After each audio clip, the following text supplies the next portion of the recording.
Welcome to AI in 5. I'm your host, Simon Chris. Joining me today is Daniel Ziv. Daniel's the Vice President of AI and Analytics at Verint, and we're going to be chatting about AI voice agents. Hi, Daniel. Thanks for joining AI in 5 from Colorado. Let's get straight into it because we only have 5 minutes. You often talk about large language models and these enabling technologies and liken them to an iPhone. I'd love you to unpack that for people that are listening. Yeah, I think large language models and generative AI is transformative. A little bit like when the iPhone dropped, which actually Verint was involved in analyzing the first iPhone communications. So it's exciting and it will really change this world. But it's a platform or it's a technology enabler for all the apps that came on the iPhone, and you have specific apps that really generate the outcomes you're looking for. I love skiing, so when I go to the mountains, I need something to show me the maps, to show me the conditions. The iPhone is the platform I'm using or the technology I'm using, but the specific data I need, the specific apps, that's really the analogy for a lot of different use cases we'll see that are leveraging. And for Verint's case, it's CX automation. And we're a CX automation company. We've been doing this for decades. We have all the relevant data. We have applications and many bots that support that.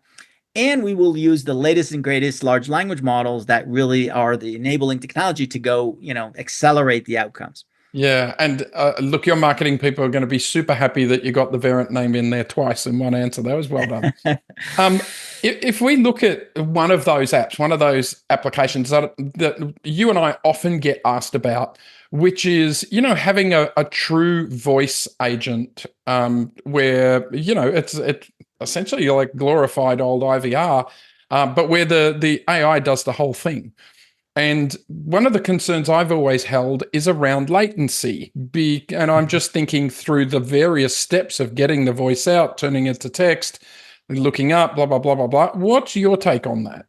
I think the bigger issue, I think because things are always getting faster and better, I think that's not going to be the roadblock. I think the roadblock, again, is going to have, does that voice bot, or by the way, right now we see more of the agent assist type of things where it's still humans are not disappearing. People believe, there's still millions of agents and they still need to be as best as the best agent. And so that latency is still there, but it's about guiding that agent with the right data. So you need the right subset of data and with a RAG process to send it to the large language model to get the insights and to provide the guidance. So all your agents are your best agents. And then over time, and even today, there's some use cases where you can eliminate the agent, where you can, a lot of interaction can be contained with the right bot if they have the right data, if they're trained on that data, if they're updated. And we have deployments like that are very successful. Latency is not an issue, but it has to be taken into consideration, just like security and other aspects. But what if you're not on, say, a all-in-one platform and you're stitching together technology? You've also got this whole thing of how big is the data set, right? Are you just opening your bot to the entire knowledge management system, or how do you approach that? And then in terms of data, that's really one of the key advantages of Verint is that we have a lot of behavioral data. That's not CRM data. That's not CDP data. That's the interactions themselves, the feedback themselves, and that data is a large piece of data in itself. But in order to be effective and address the latency and address the leveraging large language models, you need a subset of that data that's relevant for the question.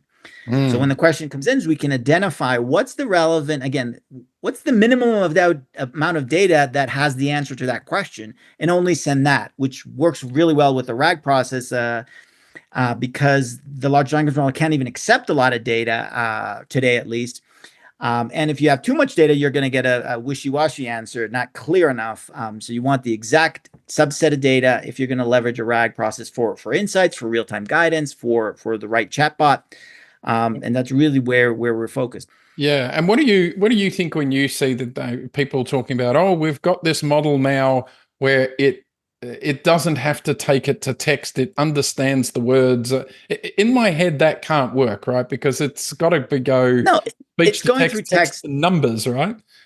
Right. Large language models are language models, and they're based on vectorized words, so it has to go through that process, at least today. There is some analysis directly on the audio for acoustic elements, like we identify silence and crosstalk, and there's a lot of nuances in the audio itself that doesn't have to go through text.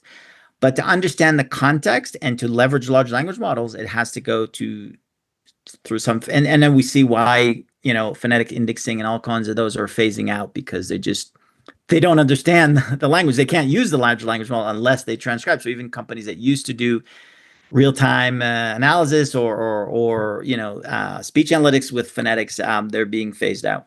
Well, thanks. That's been a great AI in 5. I have a question that I always like to ask everybody. In a few seconds, what's your big tip for someone who's just starting out with AI?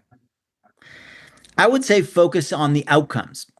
Focus on the AI outcomes you're trying to achieve versus what large language model I use, or what, leave the technology for the second and third tier, and focus on the outcomes and find solutions that are tailored and generated and proven to achieve the outcomes you're looking for. And the fact that they're using Gen AI, great.